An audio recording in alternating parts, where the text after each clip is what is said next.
I like this. I saw the references you used. The pictures, the picture references were really small. I don't know why. I've noticed your references are usually very small. Your pictures, the size. I don't know why you use small pictures or why you send small pictures. I wish they were bigger. But nonetheless, I can still, use look at some of these things and kind of give my two sets. So let me see if I can read this. So this is I don't know, she's just kind of being, I guess, cheeky. This one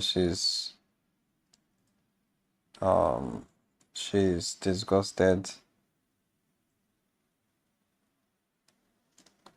And this one she's shocked or surprised.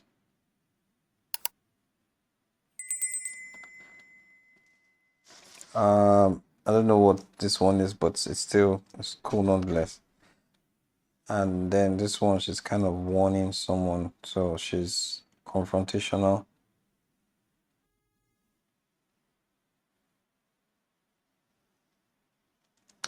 Now, these are cool. These are cool. The only thing I'll say is try to avoid front views. Like avoid front views. Please, this is very, very, very important.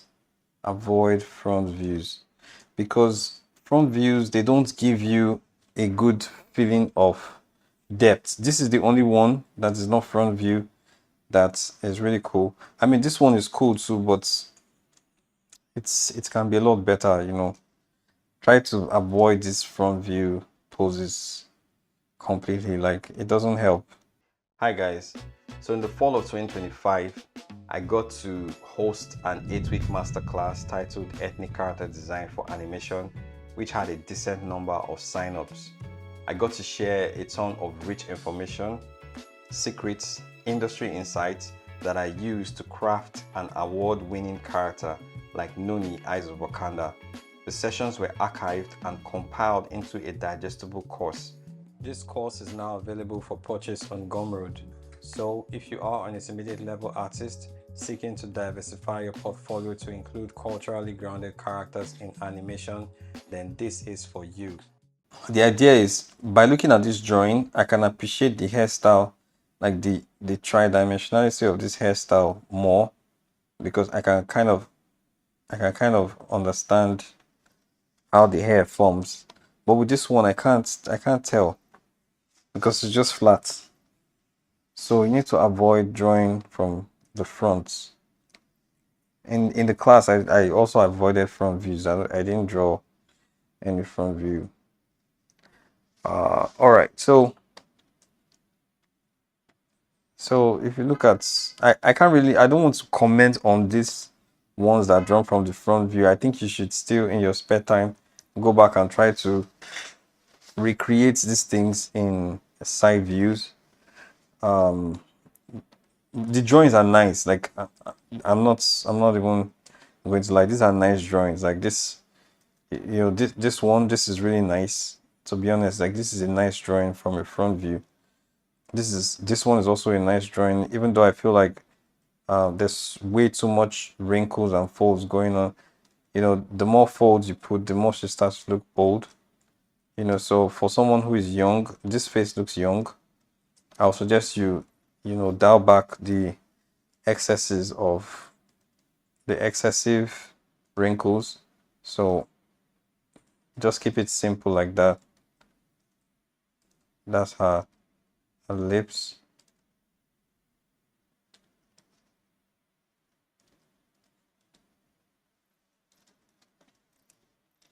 I wish you drew on a white background because this this gray background it's not very palatable for drawing or for making corrections. So I'd have preferred, you did it on white, but this is the last assignment, by the way. So I don't think you can do anything about that. So I'll say you you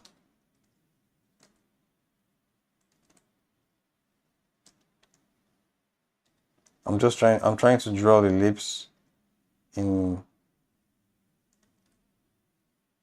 and then also, you can try to push, like it doesn't have to be symmetrical, like maybe this side goes up more than the other side, something like this. And then you can have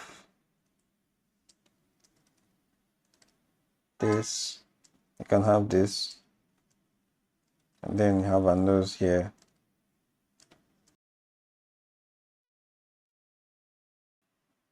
Now, because this part is kind of going up, maybe the lower lid can kind of go up. So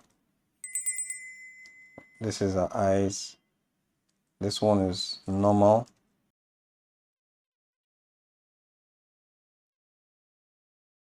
I don't think a person that is disgusted will be, their eyebrows will actually be like frowning.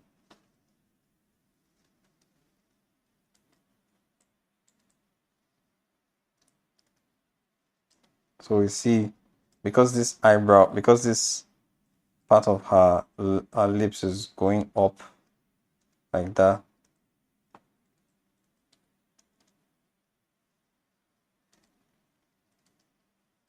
The assumption is that this part will kind of move her eyes, will kind of close her eyes a little bit.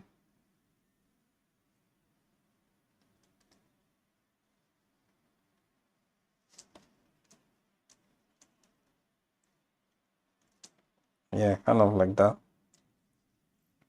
And then you can put like teeth inside there, and some teeth.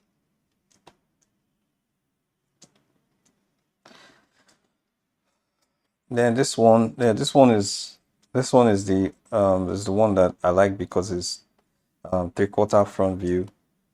So, but I'm trying to see the proportions, because this one, let's assume this is the correct one, because most of the drawings here look like her. This one looks like one.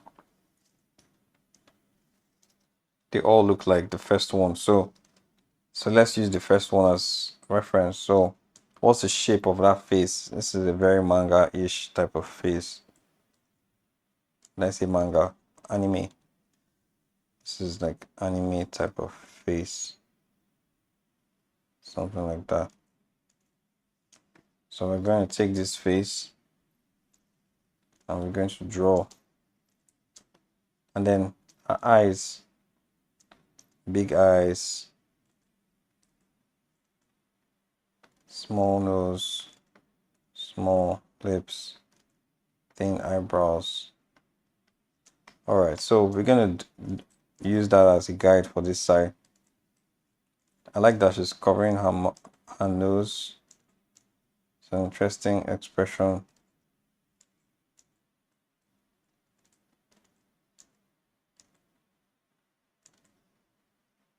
Now, here's one part that we need to talk about a little bit, because when drawing the arm, you have to think about it like a triangle. So the arm is like an isosceles triangle. An isosceles triangle has two equal sides like that. So you have to think about it like that. The lower arm is equal in length to the upper arm. In reality, it's not exactly the same length, but for the sake of drawing, it makes our life easier. So if we're going to have an isosceles triangle, it means the elbow, sorry, is going to be here, not here. So think about it, the elbow cannot be here.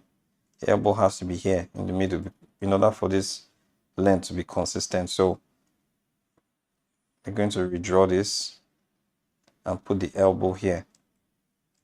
You see that the moment we put the elbow there, everything will just kind of make sense.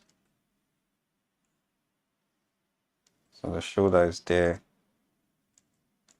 and the elbow is here.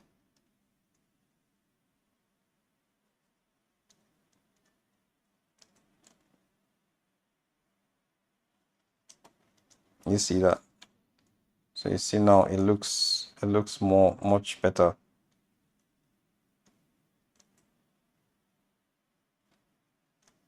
Then the other arm is also up like that. I mean, there's nothing wrong with the other arm, basically. Let's draw these boobs right. Okay, let's look at the reference. Okay. Yeah, I mean, so the boobs will move up because her shoulders have moved up, but it will not move up so much. It will still sag, like it will still be, for the most part, remain in place because gravitational pull is acting on it. So it will move up, but not so much. Just kind of remain in place.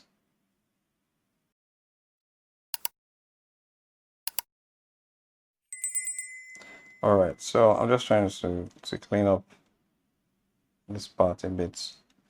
All right, so now let's look at the face. So the face is obscured largely by the fingers or the hands. So we can't really see a lot of the face. But if we were to draw the face underneath the arm, because you have to think about all these things. Just because the face is obscured, the hands are obscuring the face doesn't mean, we can't draw it. We should actually be able to draw the face before we draw the hands on them, over the face. So then we have big eyes, for shock. For someone who is in shock, like their eyeballs will be like popping, almost popping out of the sockets.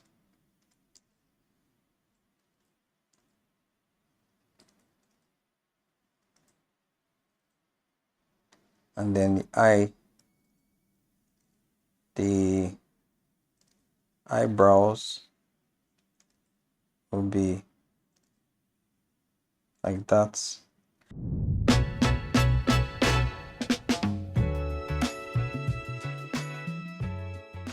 So I'm Brent Wilson, character designer.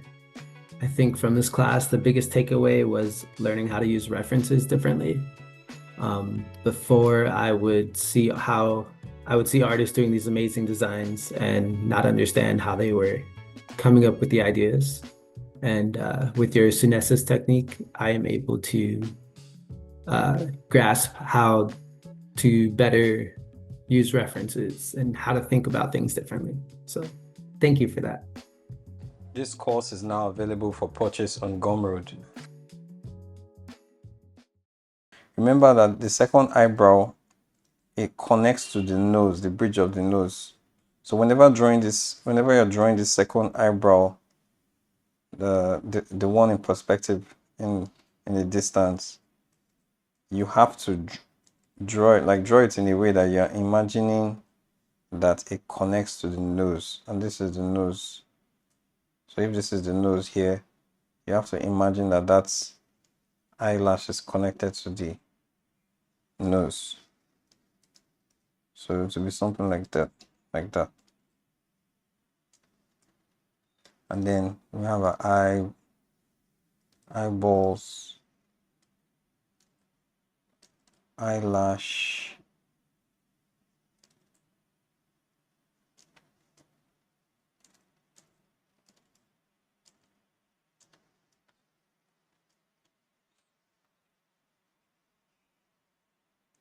so now that we're drawing this face, you can see that it looks like her hands are too high up. Like I feel like her hand should be lower in the face. Like, so what we're going to do is we're going to raise this face up. We're going to raise the face up. And then adjust.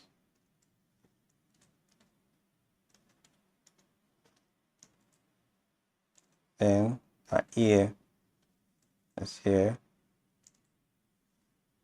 She has a, what do you call, I forget what they call this symbol. I think it's the Ankh Egyptian symbol. Then how big is her forehead?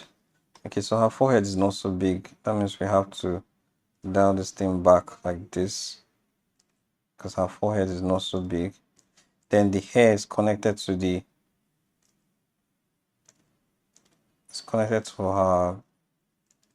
her skull. Do I say skull? Her cranium. So, and it goes round like that. It goes round like so. So drawing it like this helps. It helps us to imagine what it looks like in terms of dimensionality. Do you see the difference? Let me flip the drawing. And I like to flip the drawings a lot, the canvas a lot when drawing because it helps me to have fresh set of eyes on the drawing. So now if I want to add that, I'm going to add dimensionality just for the sake of it so that you have a feeling of what this thing will look like if it was to be modeled. So it will be looking, the topology of the hair will kind of look like this. And then she has like coily hair at the top, something like that. Let me see. Then she also has like this star thing here.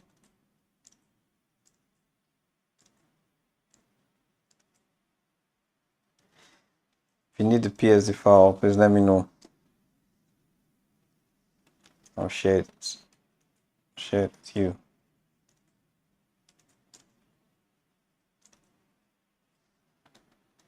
So we have the hair like that. So you see the difference? The hands are now covering the face in the right place because before the hands were like obscuring, they were almost getting into her eyes. When people cover their nose like that and their mouths, it doesn't get up to the eyes. So we had to move the hands down a bit. Yeah, something like that. So this is how you draw expressions. If you need the PSD files again, just let me know. I will suggest that you do another sketch in your spare time or do a corrective sketch on your own and use this one as a reference.